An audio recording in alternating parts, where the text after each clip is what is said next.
Hello, my name's Rachel and I work for the Step 2 Young People's Health charity in Bradford. This video is all about breasts.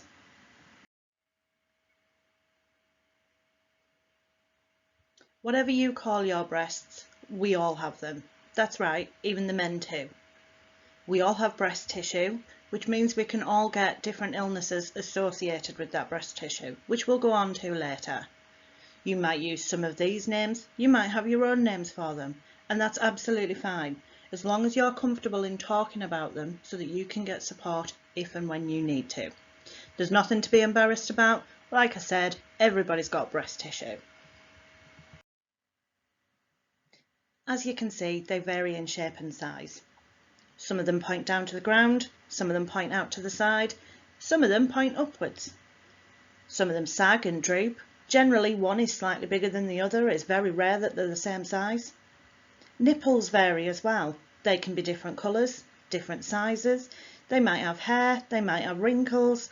It's all absolutely fine.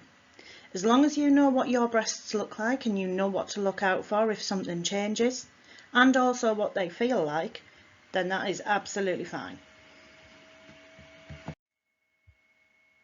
So the actual anatomy of a breast. They contain tissues, glands and body fat. You can see the diagram there as though we are looking directly towards the breast. Each breast has 15 to 20 sections. They're called lobes. It kind of looks like it's arranged like a flower. You can see part of it in quarter of the diagram there.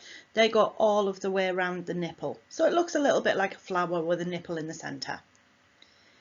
Each lobe has smaller lobules. They end in tiny little bulbs, and it's the bulbs that produce milk. And everything is linked together by really thin tubes known as ducts. All of the ducts lead to the nipple.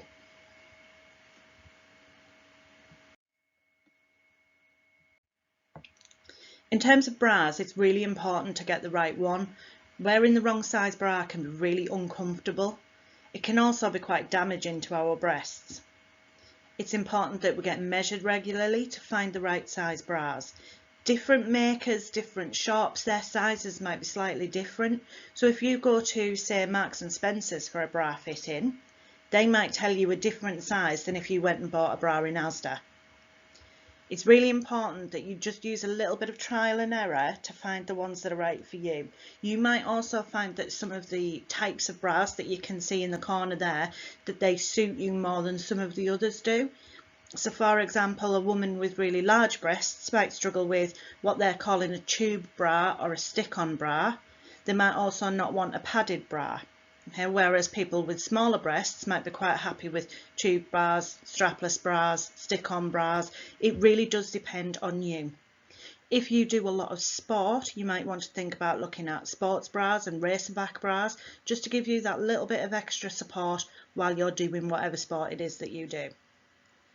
It's really important to wear bras that fit properly. They protect breast tissue, they keep you supported. If you want to go out on a night out without a bra or to do any other activity without a bra, that's absolutely fine. Just make sure that you are supported enough for whatever activity it is that you want to do. And it might be a good idea to make sure your shirt isn't see-through when the light's shining on it. So our breasts start to change and develop when we hit puberty. The first sign of breast development is just a slight swelling underneath the nipple called breast buds. But as they first start to grow, they can become quite tender and sore. They might also itch, and that's because the skin is starting to stretch. Buying a first bra or a training bra can help protect new breast growth, and it minimises the pain because it puts a slight amount of pressure on the breasts. If they grow really rapidly, stretch marks might occur. They will fade over time.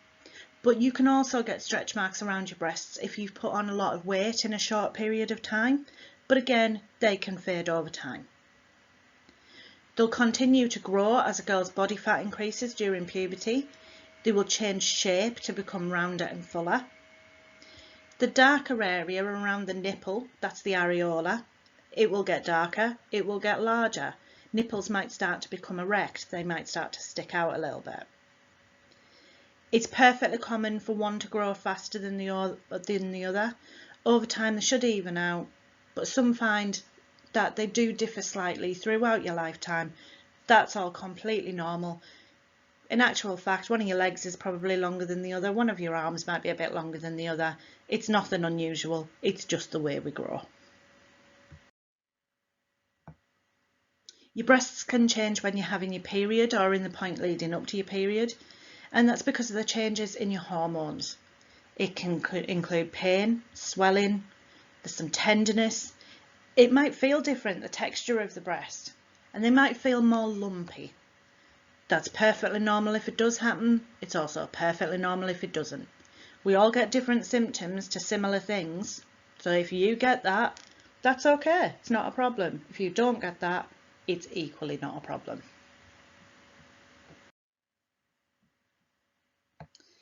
Again, during pregnancy, because all of the hormones in your body are changing, your breasts are going to change. So in the first trimester, roughly the first 3 months, veins start to show up, or if you have visible veins already, they might get darker. Your breasts will grow, they'll start to feel a bit more sore, and your nipples are going to become larger and darker. In the second trimester, they'll start to feel really heavy or full, and that's because the milk ducts are developing. You'll produce something called colostrum. It's an early form of breast milk. It's quite thick.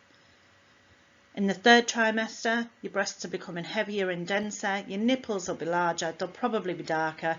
Again, you might get stretch marks. After pregnancy, they will remain large while you are producing milk. So if you're breastfeeding, expect your breasts to remain larger. Some of them will go back to pre-pregnancy size and shape, but some might remain a bit larger or they might lose elasticity. So if they didn't point to the floor before, they might do after you finish breastfeeding. Nipples might go back to normal size. They should definitely go back to their normal colour. If they don't, that's something that you can get checked out with your midwife or health visitor. Some women do breastfeed and some women don't. It's not something that somebody can tell you to do or not. That's a choice that only you can make.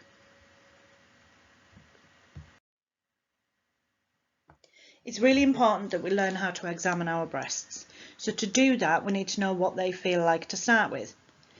Take yourself off to a private room, lock yourself in the bathroom or in your bedroom and check your breasts.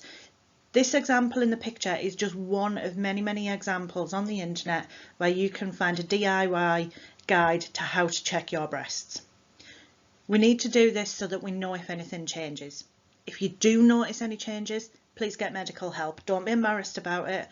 People would rather that you came forward and said, I'm not entirely sure about this, and it turned out to be nothing, than you sat on it and worried about it and it turned out to be something significant. There is no right or wrong way to check, so these things that you'll find on the internet will all be a little bit different. You just need to know what you feel like normally. 9 out of 10 breast lumps are not cancerous according to the NHS. However, you don't want to be that one that hasn't checked and actually has a lump. Everyone, like I said earlier, has breast tissue, so men can get breast cancer too. Although we hear about it an awful lot more with women, men can get breast cancer. I won't go through that with you because, as I said, there are other ways to do it. So you find a way that you're comfortable with to check and make sure that there are no hard lumps under the skin or that there are no other changes. And these are some of the other changes. This is what breast cancer can look or feel like. It might not be that there's a hard lump under your skin. They'd say they tend to be about the size of a pea. That might not be the case. You also need to check all the way up to your armpit because your breast tissue goes up there. You might feel an area that feels a little thick. A dimple might appear. You might get crusty nipples. They might get really, really hot or really, really cold. You might start to leak fluid. Your skin might start to develop sores. You might find that lump or bump. You might find that there's a growing vein. Your nipple might go inwards and sink. They might significantly change size or shape. Your skin might change, or you're going to feel that hard lump somewhere. If something doesn't feel right, please go and get it checked out. Nurses and doctors would rather look at your breast and say to you, that's perfectly normal, there's nothing wrong with that, than to be trying to treat you later when it's developed into something quite significant. If you need to, when you call for an appointment, you can ask for a woman. That's totally understandable, and doctors and nurses are happy to accommodate that. You can also ask for a chaperone to be in the room, so that's another person from the doctor's surgery who's just there to support you and to keep an eye and make sure that the medical professional is doing everything that they should be doing. Never leave it, never ignore it, always go and get it checked out. So these are some of the places that can support you. Step 2 is where I work. We're a young people's sexual and mental health charity. We work in collaboration with James and with Hale, both based in Bradford, and we deliver relationships and sex education lessons across the city. The NHS is obviously a first point of call. If you feel that there is something wrong, you can get yourself an appointment. If they feel that there is something wrong, they may refer you on to the hospital, and there are waiting times that are very, very short, just in case it is something. If you are worried, or if something has been found, you can contact Cancer Research UK, you can contact Breast Cancer Care. There are other charities as well that can support you, but these ones are specific and have lots of information about breast cancer care.